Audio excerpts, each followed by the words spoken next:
눈부신 빛으로 가득 찬 화려한 대형각 연회장이었습니다. 올해의 가장 뛰어난 건축가에게 주는 상을 축하하기 위해 모인 사람들로 가득했고, 공기는 흥분과 기대로 술렁였습니다. 무대 위 모든 조명을 한 몸에 받으며 40살쯤 되어 보이는 한 남자가 서 있었습니다. 그의 이름은 강민준. 몸에 꼭 맞는 단정한 예복을 입은 모습은 그가 만든 건물처럼 깔끔하고 흠잡을 데 없어 보였습니다. 그는 손에 든 수정상패를 자랑스럽게 들어 보이며 감미로운 목소리로 수상소감을 말하기 시작했습니다. 저는 이 영광을 미래에 바치고 싶습니다. 과거의 낡은 흔적은 모두 지워버리고 오직 깨끗한 선과 완벽한 설계만이 존재하는 그런 미래 말입니다. 그의 목소리는 자신감으로 가득 차 있었고 사람들은 박수를 치며 그의 말에 귀를 기울였습니다. 그의 눈은 만족스럽게 연회장을 훑어보았습니다.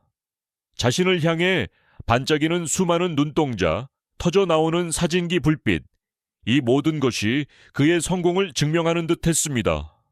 바로 그 순간 그의 시선이 연회장 맨 끝 구석진 뒷문 근처에 선 한 여인에게 닿았습니다. 그를 향해 환하게 웃고 있는 그 여인은 바로 그의 어머니 박선자였습니다. 어머니는 시장에 갈 때나 입는 소박하지만 깨끗한 옷차림에 어깨에는 닳고 다른 낡은 어깨거리를 두르고 있었습니다. 그 모습은 화려한 연회장의 분위기와는 전혀 어울리지 않았습니다. 아들의 얼굴에서 미소가 순간 굳어버렸습니다. 그의 눈에는 아주 짧은 순간이었지만 당혹감과 함께 깊은 짜증이 스쳐 지나갔습니다. 그는 마치 아무것도 보지 못한 사람처럼 재빨리 고개를 돌려 연설을 이어갔지만 목소리는 미세하게 떨리고 있었습니다. 하지만 박선자의 눈에는 오직 아들만이 보였습니다. 세상에서 가장 자랑스러운 아들, 자신의 모든 것이었던 아들이 저렇게 빛나는 곳에 서 있다는 사실만으로도 가슴 벅찬 기쁨이 밀려왔습니다. 그녀의 눈에는 어느새 기쁨의 눈물이 고여 있었습니다. 그녀는 아들의 연설에 방해가 될까 조심스러워하며 아주 작게 손을 들어 흔들어 보였습니다. 그저 자신의 마음을, 이 넘치는 자랑스러움을 조금이라도 전하고 싶었을 뿐입니다. 바로 그때 정장을 입은 경비원 한 명이 그녀에게 다가왔습니다. 그는 정중하지만 단호한 목소리로 말했습니다. 죄송합니다, 아주머니. 이곳은 초대받으신 분만 들어오실 수 있습니다. 혹시 초대장을 가지고 계십니까? 박선자는 당황하여 어쩔 줄을 몰랐습니다. 그녀는 떨리는 목소리로 겨우 대답했습니다. 저는 저 아이의 어미입니다. 강민준의 어미요. 경비원의 시선은 그녀의 소박한 옷차림을 지나 오랜 세월 고된 일로 거칠고 갈라진 그녀의 손에 잠시 머물렀습니다. 그의 얼굴은 아무런 감정도 읽을 수 없는 무표정한 모습으로 변했습니다. 규정이라서 어쩔 수 없습니다. 밖으로 나가 주셔야겠습니다. 바로 그 순간 무대 위에서 사람들의 환호에 답하던 강민준의 시선이 다시 한번 어머니를 향했습니다. 그는 경비원과 실랑이를 벌이는 어머니의 모습을 똑똑히 보았습니다. 그 우니시텔리 장면을 목격했음에도 불구하고 그는 차갑게 고개를 돌렸습니다. 그리고는 자신을 향해 터지는 사진기 불빛을 향해 세상에서 가장 완벽하고 행복한 미소를 지어 보였습니다. 어머니는 모든 것을 체념한 듯 조용히 고개를 숙인 채 연회장을 나섰습니다. 밖에는 차가운 비가 내리고 있었습니다. 그녀가 설계한 거대한 유리벽에는 빗속에 홀로 서 있는 어머니의 작고 외로운 모습만이 선명하게 비치고 있었습니다. 화면이 잠시 어두워지고 하얀 글씨가 떠오릅니다. 어머니의 사랑은 그의 세상을 지었지만 어머니의 냄새는 그의 수치가 되었다. 잠시 후 부드럽고 차분한 목소리가 들려옵니다. 이 가슴 아픈 이야기가 어떻게 끝을 맺을지 궁금하시다면 잠시 화면 아래의 구독 단추와 종 모양 그림을 눌러주십시오. 그래야 다음 이야기를 놓치지 않으실 수 있습니다. 그리고 혹시 어느 고장에서 이 이야기를 보고 계신지 알려주시겠습니까? 여러분이 계신 곳의 이름을 남겨주시면 제가 한 분 한 분 반갑게 인사드리겠습니다. 자, 그럼 다시 이야기 속으로 들어가 보겠습니다. 장면이 바뀌고 우리는 박선자의 정겨운 옛집 마당에 와 있습니다. 마당 한가득 크고 작은 항아리들이 줄지어 늘어서 있습니다. 햇살을 받아 검게 반짝이는 항아리들은 마치 오랜 세월을 지켜온 충직한 병사들처럼 보입니다. 박선자는 커다란 그릇에 담긴 진한 갈색의 된장을 힘찬 손길로 젓고 있습니다. 그녀의 온몸에서는 흙과 콩, 그리고 소금이 뒤섞인 구수하고 진한 냄새가 피어오릅니다. 그것은 자연의 냄새이자 세월의 냄새였습니다. 그녀의 목소리가 조용히 들려옵니다. 내 평생은 이 항아리들 곁에서 흘러갔지. 내 손에서는 향수 대신 콩과 소금 냄새가 났어.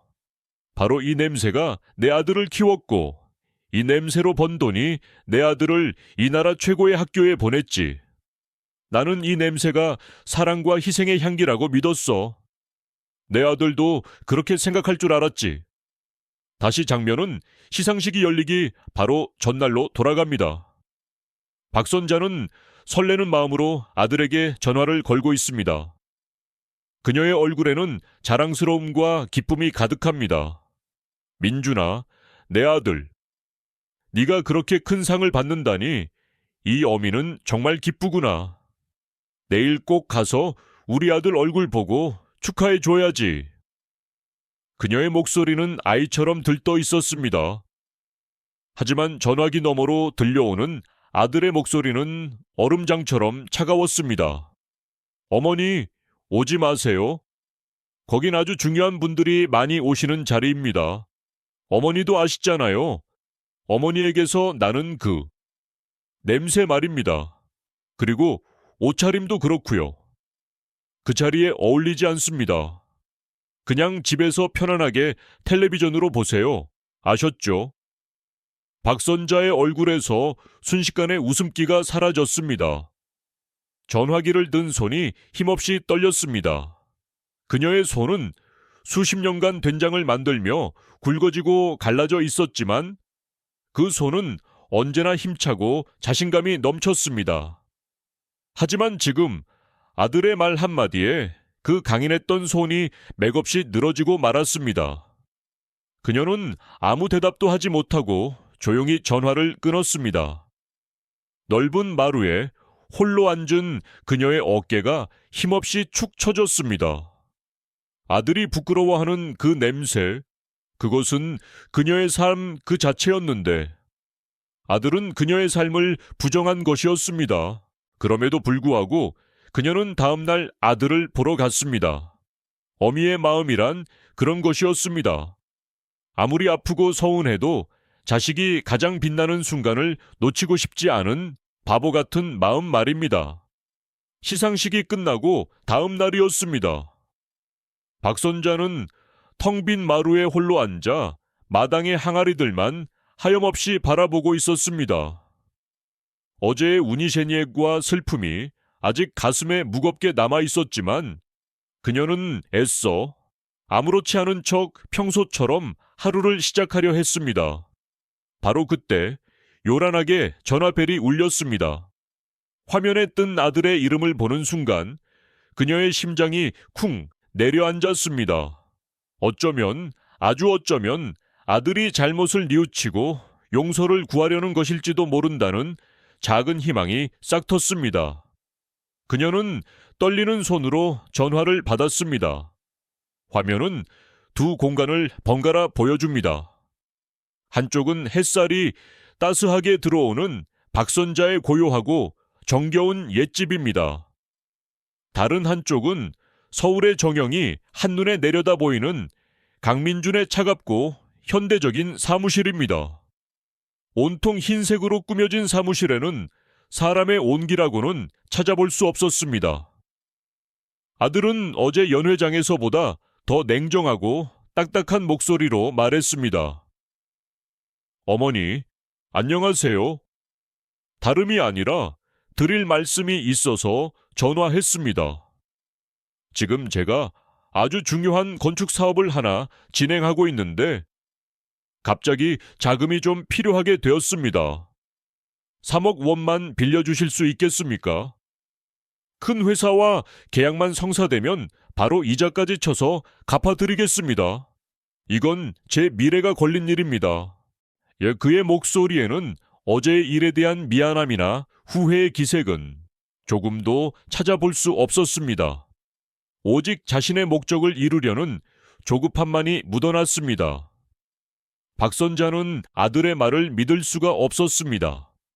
어미를 그토록 부끄러워하고 외면했던 아들이 하루 만에 아무렇지도 않게 돈 이야기를 꺼내다니. 그녀의 가슴 속에서 피어났던 작은 희망의 불씨가 차갑게 꺼져버렸습니다. 그녀는 상처받은 목소리로 조용히 물었습니다. 민준아, 너는 내게 할 말이 그것뿐이더냐? 아들은 그런 어머니의 마음을 조금도 헤아리지 못했습니다. 오히려 짜증 섞인 목소리로 대답했습니다. 어머니, 또 시작이십니까? 이건 그냥 돈이 아닙니다. 제 인생이 걸린 문제입니다. 어머니가 평생 모으신 돈으로 제가 더 크게 성공할 수 있다면 그게 바로 어머니를 위한 길이기도 하지 않습니까? 어머니는 아들이 성공하는 걸 원하지 않으십니까? 그 순간 박선자의 눈빛이 변했습니다. 슬픔과 실망으로 가득했던 눈에서 눈물이 사라지고 차갑고 단단한 무언가가 그 자리를 채웠습니다. 그녀는 아들이 자신을 더 이상 어미로 보고 있지 않다는 것을 깨달았습니다. 그저 필요할 때 돈을 꺼내 쓸 수 있는 낡은 금고 정도로 여기고 있다는 것을 말입니다. 그녀의 목소리는 이전과는 비교할 수 없을 만큼 차갑고 단호해졌습니다. 민준아, 내게는 그런 큰 돈이 없다. 그녀는 아들의 대답을 듣지도 않고 전화를 끊어버렸습니다. 전화기 저편에서 아들은 믿을 수 없다는 듯 분노에 차 있었습니다. 그는 자신의 요구가 거절당했다는 사실에 격분하여 손에 들고 있던 값비싼 만년필을 책상 위로 내던졌습니다. 그에게 어머니의 거절은 이해할 수 없는 배신과도 같았습니다. 며칠이 지난 어느 오후였습니다. 박선자의 조용한 집 앞으로 번쩍이는 외제 승용차 한 대가 미끄러지듯 멈춰 섰습니다. 차문이 열리고 아들 강민준과 그의 아내 윤서가 내렸습니다. 머리부터 발끝까지 값비싼 옷으로 치장한 며느리는 마치 구경이라도 온 사람처럼 집 안을 훑어보았습니다. 그녀의 얼굴에는 이 낡고 오래된 집에 대한 노골적인 경멸감이 서려 있었습니다. 집 안으로 들어서는 순간 그녀는 은은하게 퍼지는 된장 냄새에 미간을 찌푸리며 아무도 모르게 가방에서 향기 나는 손수건을 꺼내 코에 가져다 댔습니다. 그 작은 행동 하나하나가 박선자의 가슴에 비수처럼 꽂혔습니다. 세 사람은 어색하게 마루에 마주 앉았습니다. 무거운 침묵이 흐르는 가운데 먼저 입을 연 것은 며느리 윤서였습니다. 그녀는 얼굴에 거짓 미소를 띤 채 상냥하지만 가시 돋친 목소리로 말했습니다. 어머님, 저희도 어머님께 이렇게 큰 돈을 부탁드리는 것이 얼마나 송구스러운지 모릅니다. 하지만 이건 단순히 돈 문제가 아닙니다. 어머님의 하나뿐인 손주의 미래를 위한 값진 투자라고 생각해 주십시오. 어머님께서는 손주가 실패한 아버지 밑에서 기죽어 사는 모습을 보고 싶지는 않으시겠지요. 며느리의 말은 부드러웠지만 그 안에는 교묘한 협박이 숨어 있었습니다. 손주를 방패 삼아 박선자의 마음을 흔들려는 속셈이 뻔히 보였습니다. 아들 민주는 한술 더 떴습니다. 그는 마치 어머니를 가르치려는 듯 거만한 태도로 말했습니다. 어머니, 이제 그만 과거에 얽매여 사십시오. 어머니가 평생 끌어안고 사는 그 낡은 항아리들은 이제 지나간 시대의 유물일 뿐입니다. 하지만 제가 짓는 건물들은 미래를 향해 뻗어나가는 대한민국의 상징입니다. 제발 현실을 좀 보십시오. 그냥 저에게 돈을 주십시오. 그러면 제가 우리 가족 모두를 앞으로 태어날 후손들까지 책임지고 호강시켜 드리겠습니다. 아들의 눈에는 어머니의 삶에 대한 존중이라고는 찾아볼 수 없었습니다. 오직 자신의 성공에 대한 탐욕과 조급함만이 이글거리고 있었습니다. 박선자는 더 이상 참지 않았습니다. 그녀는 아들과 며느리의 눈을 똑바로 쳐다보며 그들의 위선적인 가면을 벗겨내듯 말했습니다. 너희들이 하찮게 여기는 이 항아리들이 바로 내 인생의 전부다. 그리고 그 인생이 바로 너를 키워냈고 너에게 그 미래라는 것을 선물했다는 사실을 잊지 말거라. 내 대답은 변함없다. 안 된다. 그녀의 목소리는 낮고 조용했지만 그 안에는 강철 같은 의지가 담겨 있었습니다. 아들과 며느리는 자신들의 설득이 통하지 않자 본색을 드러냈습니다. 그들의 얼굴에서 거짓 미소가 사라지고 분노와 실망감이 노골적으로 드러났습니다. 그들은 마치 큰 소리라도 내듯 문을 박차고 나가버렸습니다. 박선자는 홀로 남았습니다. 그녀의 마음속에서는 더 이상 슬픔이나 아픔이 느껴지지 않았습니다. 오직 차갑고 서늘한 결심만이 얼음처럼 단단하게 굳어가고 있었습니다. 다음 날 아침 박선자의 인내심을 시험하는 마지막 사건이 벌어졌습니다. 아침 일찍 찾아온 배달원이 그녀에게 두툼한 서류 봉투 하나를 건네고 갔습니다. 봉투 안에는 아들 강민준의 법률 대리인이 작성한 공식적인 문서가 들어 있었습니다. 그것은 돈을 빌려달라는 아들의 부탁이 아니었습니다. 정식으로 돈을 빌려주는 계약서였습니다. 문서에는 빌리는 돈의 액수와 함께 갚아야 할 날짜, 그리고 만약 돈을 제때 갚지 못할 경우 물어야 할 엄청난 이자까지 아주 상세하게 적혀 있었습니다. 심지어 담보로는 그녀가 평생을 살아온 이 집과 땅이 명시되어 있었습니다. 이것은 더 이상 아들이 어미에게 하는 부탁이 아니었습니다. 돈을 빌려주는 사람이 돈을 빌리는 사람에게 보내는 차가운 통보이자 무서운 경고였습니다. 박선자는 서류를 든 채 그 자리에 얼어붙었습니다. 그녀의 손이 분노로 부들부들 떨렸습니다. 지난 40년간 아들을 위해 바쳐온 사랑과 희생, 잠 못 이루며 보냈던 수많은 밤들, 그 모든 세월이 이 차가운 종이 한 장으로 무참히 짓밟히는 듯 했습니다. 아들은 그녀의 모정을 법과 계약이라는 이름으로 재단하고 있었습니다. 그녀는 천천히, 아주 천천히 계약서를 찢기 시작했습니다. 마치 자신의 지난 세월을 부정하듯 아들에 대한 마지막 미련을 끊어내듯 종이를 잘게 찢어 마루 위로 흩뿌렸습니다. 그녀의 뺨 위로 뜨거운 눈물이 흘러내렸습니다. 그것은 슬픔의 눈물이 아니었습니다. 배신감과 분노로 들끓는 뜨거운 눈물이었습니다. 그녀는 자리에서 벌떡 일어났습니다. 구부정했던 허리가 꼿꼿하게 펴졌고 슬픔으로 흐려졌던 눈빛은 얼음장처럼 차갑고 날카로워졌습니다. 그녀는 방 안으로 들어가 낡은 장롱 깊숙한 곳에서 낡은 나무 상자 하나를 꺼냈습니다. 그 안에는 낡은 통장 대신 아무도 본 적 없는 최신형 손전화기가 들어 있었습니다.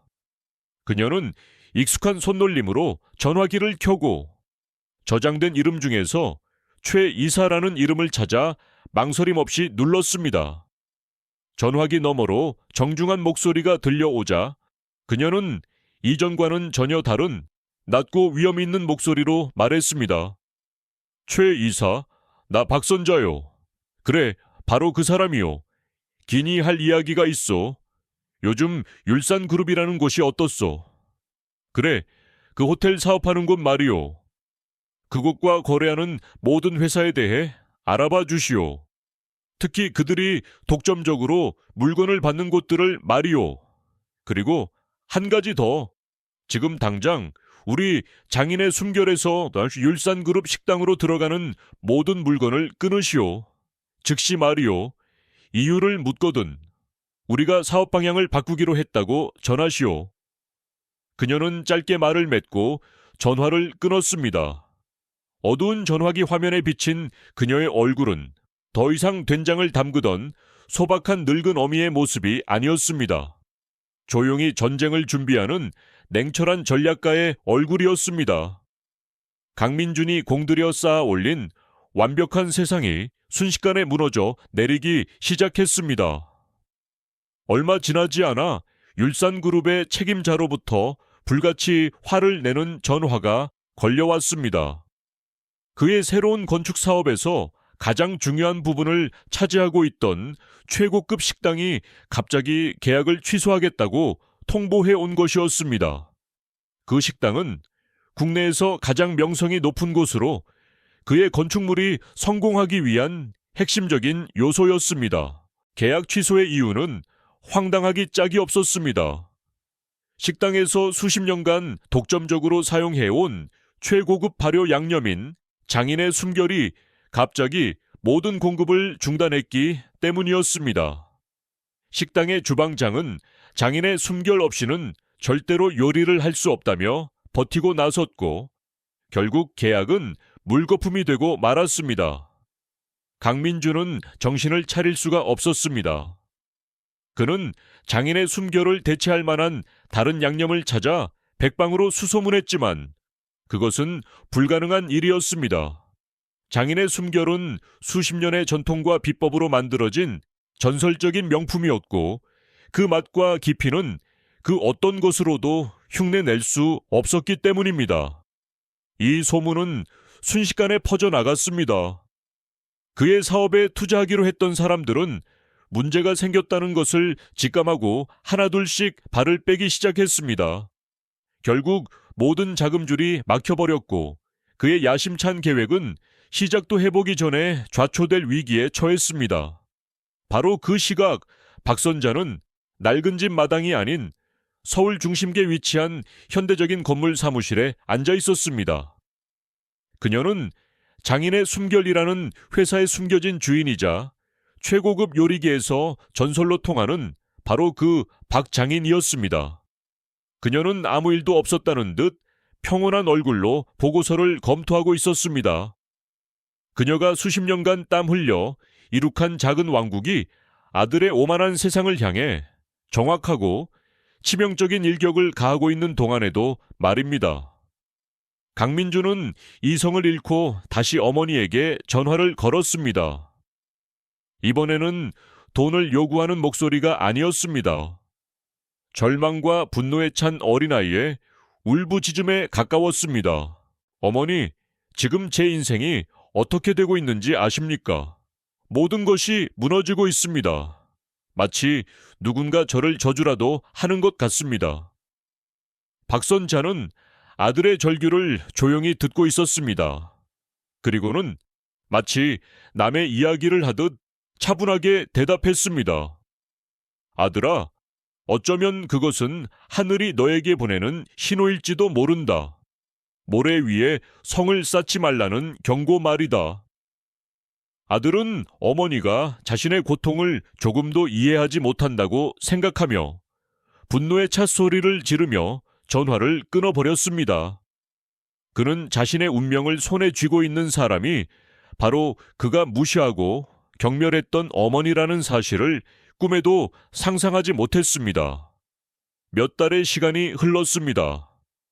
강민준의 회사는 결국 문을 닫았고 그의 야심찬 건축 사업은 흉물스러운 골조만 남긴 채 멈춰 섰습니다. 그는 자금을 아끼기 위해 값싼 자재를 몰래 사용했고 그 사실이 드러나면서 남은 신뢰마저 모두 잃어버렸습니다. 이제 그의 곁에는 아무도 남지 않았습니다. 텅 비어버린 거대한 사무실, 마지막 남은 책상에 홀로 앉아있는 그의 모습은 처량하기 그지없었습니다.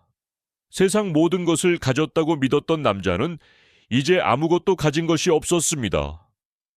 바로 그때 사무실 문이 조용히 열렸습니다. 안으로 들어선 사람은 박선자였습니다.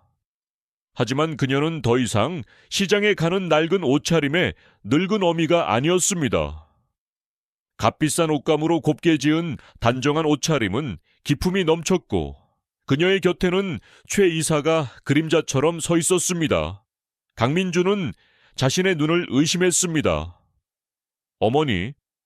어머니가 어떻게 여기에? 박선자는 아들의 초라한 모습을 차가운 눈으로 내려다보며 말했습니다. 네가 그토록 자랑스러워하던 너의 미래가 어떻게 되었는지 보러 왔다, 민준아. 그리고 너희에게 아직 하지 못한 이야기가 있어서 왔다. 내 소개를 다시 하지. 나는 장인의 숨결의 회장 박선자다. 강민준의 입이 떡 벌어졌습니다. 그의 얼굴에 떠오른 충격은 이내 끔찍한 깨달음으로 변해갔습니다. 그는 떨리는 목소리로 겨우 물었습니다. 그럼 지금까지의 모든 일이 어머니가. 박선자는 조용히 고개를 끄덕였습니다. 너는 내게서 나는 냄새를 수치스러워했지. 하지만 네가 경멸했던 바로 그 냄새가 네가 짓는 그 어떤 유리 건물보다 훨씬 더 값비싸다는 것을 이제는 알겠느냐. 하지만 내가 오늘 온 이유는 그것 때문이 아니다. 그녀는 품속에서 낡고 빛바랜 사진 한 장을 꺼내 책상 위에 올려놓았습니다. 사진 속에는 젊은 부부가 갓난아기를 안고 행복하게 웃고 있었습니다. 이분들이 누구인지 알겠느냐? 강민주는 사진을 보고 대답했습니다. 저의 부모님이십니다. 제가 아주 어렸을 때 사고로 돌아가셨다고 들었습니다. 박선자는 말을 이었습니다. 맞다. 그럼 나는 누구였을 것 같으냐? 나는 너희 집에서 일하던 사람이었다. 네 부모님이 돌아가셨을 때 너의 친척들은 모두 너를 외면했다. 그때 내가 너를 아들로 거두었고 네 부모님의 무덤 앞에서 맹세했다. 이 아이를 세상에서 가장 훌륭한 사람으로 키우겠노라고. 내 부모님이 남기신 약간의 돈을 종잣돈 삼아 내가 할 수 있는 유일한 일, 된장을 담그기 시작했다. 네가 그토록 부끄러워했던 항아리 하나하나가 바로 그 맹세를 지키기 위한 나의 몸부림이었다. 강민준의 세상이 완전히 무너져 내렸습니다. 그는 단순히 모든 것을 잃은 것이 아니었습니다. 그의 삶 전체가, 그의 뿌리가 송두리째 흔들리고 있었습니다. 그는 자신의 깨끗하고 고상하다고 믿었던 건축가의 손을 내려다보았습니다. 그리고 그 앞에 서 있는 자신과 피 한 방울 섞이지 않았지만 평생을 바쳐 자신을 키워준 여인의 거친 손을 보았습니다. 그는 더 이상 버틸 수 없었습니다.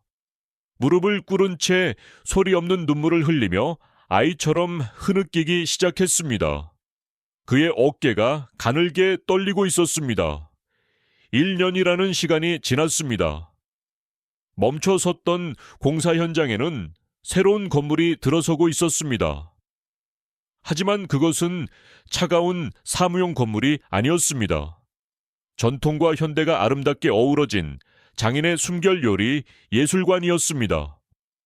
공사를 지휘하고 있는 사람은 강민준이었습니다.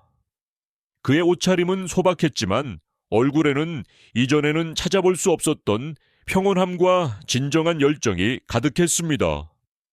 그는 설계도를 들고 박선자와 진지하게 의견을 나누고 있었습니다. 두 사람은 나란히 건물 부지를 걸었습니다. 그곳에는 박선자의 분신과도 같은 항아리들이 정성스럽게 자리 잡고 있었습니다. 강민주는 한 항아리 앞에 멈춰 서서 허리를 굽혔습니다. 그리고 어린 시절부터 맡아왔던 그 구수한 냄새를 깊이 들이마셨습니다. 그의 얼굴에 따뜻한 미소가 번졌습니다. 박선자의 목소리가 조용히 들려옵니다. 때로는 진정으로 가치 있는 것을 세우기 위해 먼저 모든 것을 무너뜨려야 할 때도 있는 법이란다. 내 아들은 자신이 남기는 것이 곧 유산이라고 믿었지. 하지만 이제는 알게 되었을 것이다. 진정한 유산이란 사랑과 감사를 담아 자신의 삶을 통해 지켜나가는 것이라는 것을 말이다. 마지막 장면. 박선자와 강민준이 나란히 서서 떠오르는 아침 해를 바라봅니다. 햇살이 그들의 새로운 시작을 따뜻하게 비추고 있습니다. 진정한 힘은 돈이나 명예가 아닌 그 어떤 배신과 시련도 이겨내는 사랑에 있다는 것을 보여주는 이야기였습니다. 오늘 이야기가 여러분의 마음에 깊은 울림을 주었다면 구독과 좋아요를 꼭 눌러주십시오. 여러분의 삶을 되돌아보게 할 더 많은 이야기로 다시 찾아뵙겠습니다.